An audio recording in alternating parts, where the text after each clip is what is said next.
नमस्ते future teachers. अगर आप DSSB PRT एग्जाम की तैयारी कर रहे हैं तो NIOS ब्लॉक 3 से इंक्लूसिव एजुकेशन यानी समावेशी शिक्षा को समझना बहुत ही जरूरी है। तो चलिए आज इस इम्पॉर्टेंट टॉपिक को अच्छे से ब्रेक डाउन करते हैं। और हाँ, एक बात साफ कर दूं, हम जो भी यहाँ कवर करेंगे वो सब सीधे आपकी ऑफिशियल स्टडी मटेरियल से लिया गया है।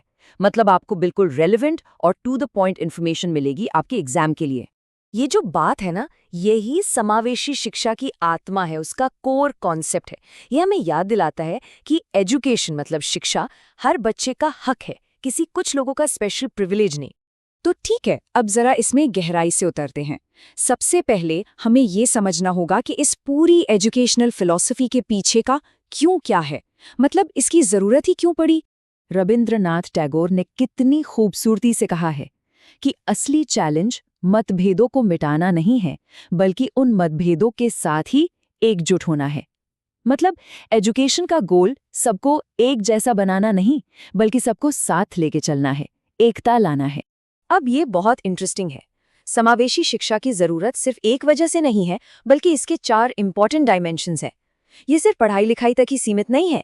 ये मानव अधिकारों की बात है, सोशल यूनिटी की बात है और साइकोलॉजिकल वेलबींग की भी। ये चारों मिलकर ही हर बच्चे का होलिस्टिक डेवलपमेंट मतलब सर्वांगीण विकास पक्का करते हैं। चलिए अब एक बहुत ही क्रूशियल पार्ट पर आते हैं, जहां से एग्जाम में अक्सर सवाल बनते हैं। वो ये है कि आखिर इंक्लूसिव एजुकेशन है क्या और क्या नहीं है। इसकी डेफिनेशन को समझना बहुत जरूरी है। तो बात सीधी सी है। ये एक ऐसा सिस्टम है जिसे शुरू से ही सभी बच्चों को ध्यान में रखकर बनाया गया है।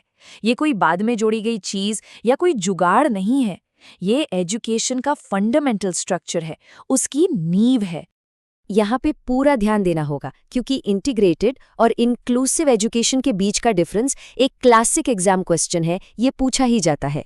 देखिए, इंटीग्रेटेड एजुकेशन में बच्चे को सिस्टम में फिट होने के लिए कहा जाता है, जबकि इंक्लूसिव एजुकेशन में सिस्टम खुद को बच्चे के हिसाब से बदलता है। बस यही मेन डिफरेंस है।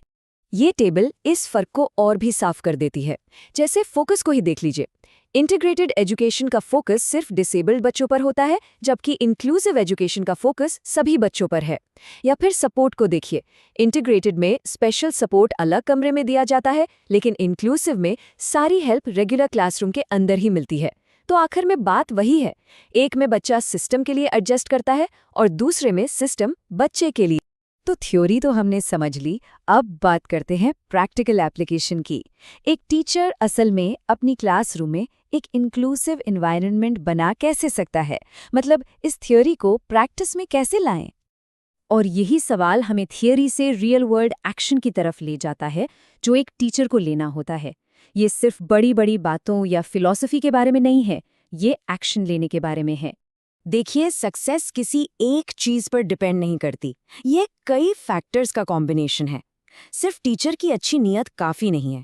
हमें स्टूडेंट्स की डाइवर्सिटी को समझना होगा, टीचर को खुद प्रिपेयर्ड होना होगा, स्कूल में फैसिलिटीज होनी चाहिए, रिसोर्सेज अवेलेबल होने चाहिए, और हाँ, इवैल्यूएशन सिस्टम भी फ्लेक्सिबल होना चाहिए। सोचिए, अगर टीचर तैयार ही नहीं है तो बेस्ट रिसोर्सेज भी क्या काम आएंगे। सब एक दूसरे से जुड़ा है। तो एक टीचर के तौर पर ये 4 की स्ट्रैटेजीज हैं जो इंक्लूजन को प्रमोट करने में मदद करती है। इसे आप एक टीचर्स टूल किट समझ सकते हैं। अलग अलग टीचिंग एड्स यूज करने से लेकर इवैल्यूएशन मेथड्स को बदलने तक एक टीचर के हाथ में सच में बहुत पावर होती है एक मीनिंगफुल इम्पैक्ट डालने की।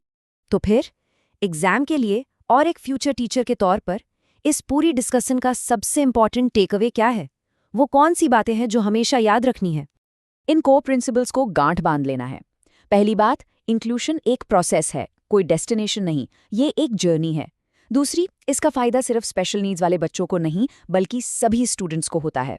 तीसरी और सबसे जरूरी, इस बदलाव का सबसे इंपॉर्टेंट एजेंट कौन है? टीचर। और याद रखिए, ये सिर्फ एक टीचिंग स्ट्रैटेजी नहीं है, ये गरीबी और भेदभाव के चक्र को तोड़ने का एक जरिया है, एक बेहतर सोसाइटी बनाने का वो तरीका जिसकी शुरुआत क्लासरूम से होती है।